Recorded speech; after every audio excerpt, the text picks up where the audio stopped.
Good morning students. आज हम बात करते हैं price elasticity of demand. Elasticity का मतलब क्या होता है? फ्लेक्सिबिलिटी, लचीलापन। ठीक है, ऑफ डिमांड। डिमांड में लचीलेपन से क्या मतलब होता है कि डिमांड है, किसी भी प्रोडक्ट है, उसकी डिमांड कितनी कम या ज्यादा होती है।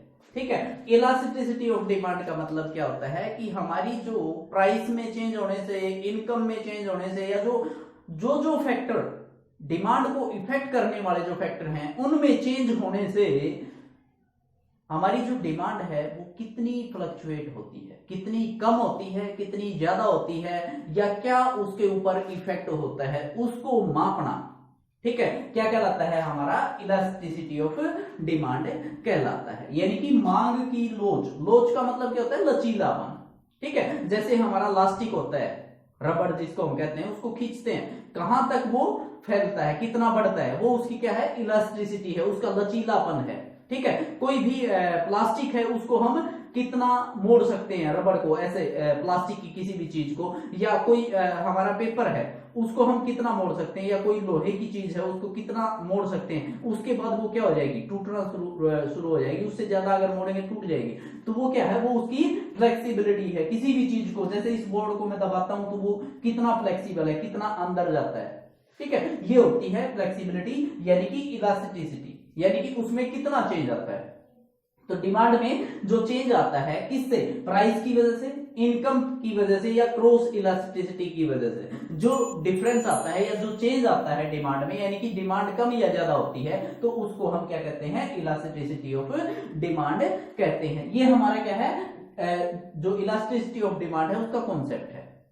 क्या बताया मैंने कि प्राइस में या इनकम में, या जो फैक्टर इफेक्ट करते हैं किसको? डिमांड को, उन फैक्टर में चेंज आने से हमारी डिमांड है उसमें कितना चेंज आया, उसको मापना हमारा इलास्टिसिटी ऑफ डिमांड कहलाता है। इलास्टिसिटी ऑफ डिमांड है वो हमारी क्या होती है? तीन तरह की होती है। नंबर वन क्या है? हमारी प्राइस इलास्टिसिटी ऑफ डिमांड, और सेकंड वन है इनकम इलास्टिसिटी ऑफ डिमांड, और थर्ड है हमारी क्रॉस इलास्टिसिटी ऑफ डिमांड। हम बात करते हैं प्राइस इलास्टिसिटी ऑफ डिमांड की, जिसको हम इस चैप्टर में कंप्लीटली स्टडी करेंगे। ये हमारे सिलेबस में है।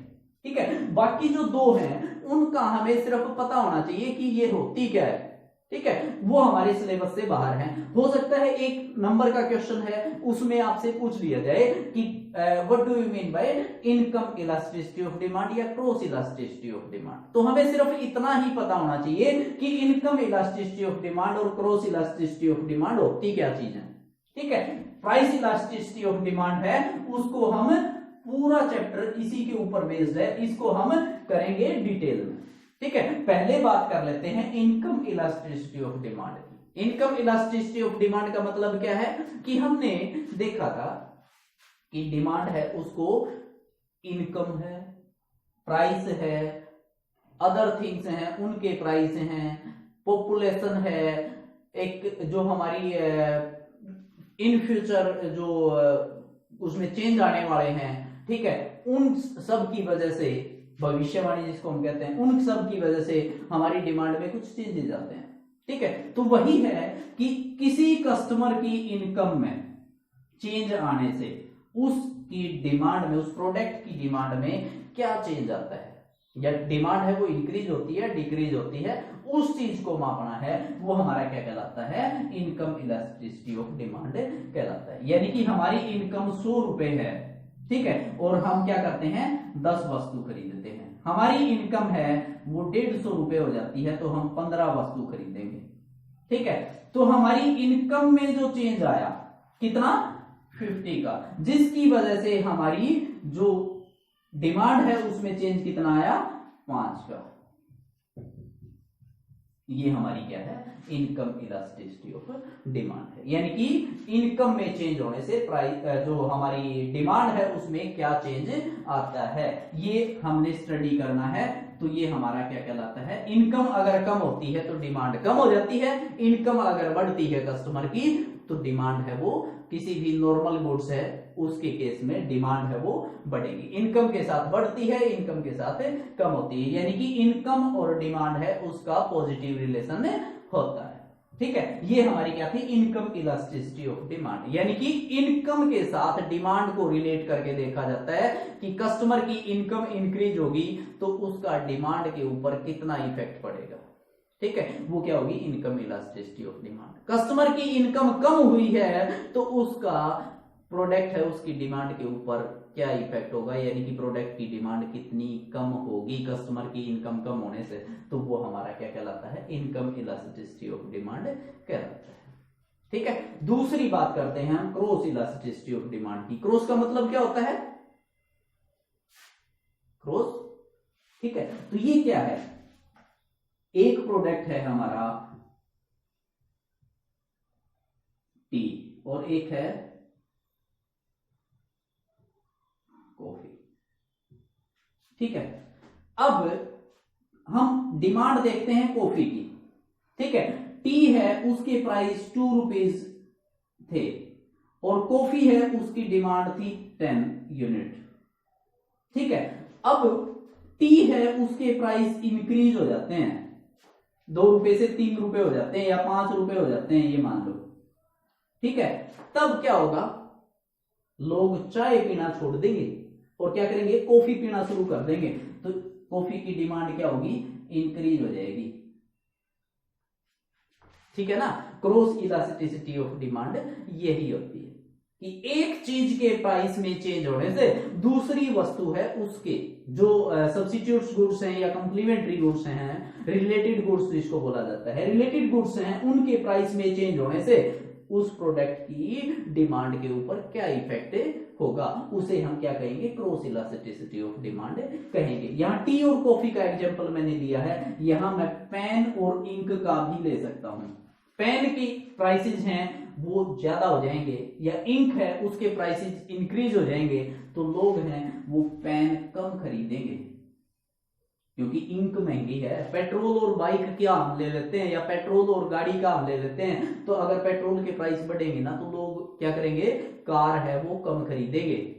ठीक है, तो यही चीज है कि एक वस्तु रिलेटेड जो गुड्स है उसके प्राइस का दूसरी जो वस्तु है उसकी डिमांड के ऊपर जो इफेक्ट होता है उसको मापना क्या कहलाता है, क्रॉस इलास्टिसिटी ऑफ डिमांड कहलाता है। यानी कि अपने प्राइस को ना देखते हुए क्या करते हैं, यहाँ पे किसी दूसरे वस्तु है, कोई दूसरी वस्तु है उसके प्राइस को हम देखते हैं। जैसे हमने प्राइस तो लिए टी के और डिमांड देख रहे हैं हम कॉफी की। टी है उस चाय है उसके प्राइस है वो इंक्रीज हो जाते हैं तो उसको लोग पीना छोड़ देते हैं और कॉफी ज्यादा पीते हैं तो कॉफी की डिमांड बढ़ जाती है। ऐसे ही चाय है उसके प्राइस कम हो गए तो लोग क्या करेंगे, कॉफी पीना छोड़ के चाय पीना शुरू कर देंगे तो कॉफी की डिमांड कम हो जाएगी। ठीक है, तो यही चीज होती है क्रॉस इलास्टिसिटी ऑफ डिमांड। ये दो चीजें मैंने आपको बता दी। उसके बाद बात करते हैं प्राइस इलास्टिसिटी ऑफ डिमांड की। आज हम इसकी सिर्फ डेफिनेशन के बारे में करेंगे, यानी कि ये होती क्या चीज है उसके बारे में एक सिर्फ अंडरस्टैंडिंग होनी चाहिए हमें। हमारा चैप्टर है उसका नाम है प्राइस इलास्टिसिटी ऑफ डिमांड। ठीक है, हमारा जो 6 चैप्टर है, 5 चैप्टर हम कर चुके हैं थ्योरी ऑफ डिमांड तक, अब 6 चैप्टर स्टार्ट होता है, उसका नाम क्या है, price elasticity of demand. Price elasticity of demand का मतलब क्या है कि किसी वस्तु के प्राइस कम या ज्यादा होने से उस वस्तु की डिमांड के ऊपर क्या इफेक्ट होता है उसको मापना, यानी कि उसकी डिमांड में कितना लचीलापन आता है या कितनी उसमें लोचशीलता है। जैसे हमने देखा आइसक्रीम है वो 1 रुपए की मिल रही थी, हम 5 खरीदते थे, 2 रुपए की मिलनी शुरू हो गई तो हमने क्या खरीदा, 3 खरीदी, और 3 रुपए की मिलनी शुरू हुई ना तो हमने सिर्फ 1 खरीदी। क्यों भाई, प्राइस इंक्रीज हुए तो हम कम खरीदते जाते हैं। ठीक है, किसी भी वस्तु को अगर प्राइस बढ़ते हैं किसी वस्तु के तो हम क्या करते हैं, उसको कम खरीदते हैं, और प्राइस कम होते हैं किसी चीज के तो उसको हम ज्यादा खरीदते हैं। कितना ज्यादा खरीदेंगे या कितना कम खरीदेंगे उस चीज को मापना है, वही हमारा प्राइस इलास्टिसिटी ऑफ डिमांड कहलाता है। जैसे हमारी 100 रुपए की वस्तु थी, किसी वस्तु का प्राइस क्या था, पी, और क्यों, 2 चीज होती हैं, प्राइस हमारा क्या था 100 रुपीज, तो हम उसकी 10 यूनिट्स खरीदते थे। ठीक है, और प्राइस हो जाता है 50 रुपीज, तो हम उसकी क्या करेंगे 150 यूनिट खरीद लेंगे। क्योंकि प्राइस कम हुआ है तो हम क्वांटिटी ज्यादा खरीदेंगे। ठीक है, तो अब यही चीज है कि जो ये प्राइस कम हुआ है और ये जो क्वांटिटी बढ़ी है, तो ये क्वांटिटी के ऊपर कितना इफेक्ट हुआ इस प्राइस का, इसको मापना, इस चीज को मापना कि प्राइस में चेंज हुआ है, उसका क्वांटिटी में जो चेंज आया उसके ऊपर कितना इफेक्ट पड़ा है क्वांटिटी के ऊपर, उसी को हम क्या कहेंगे, प्राइस इलास्टिसिटी ऑफ डिमांड कहेंगे।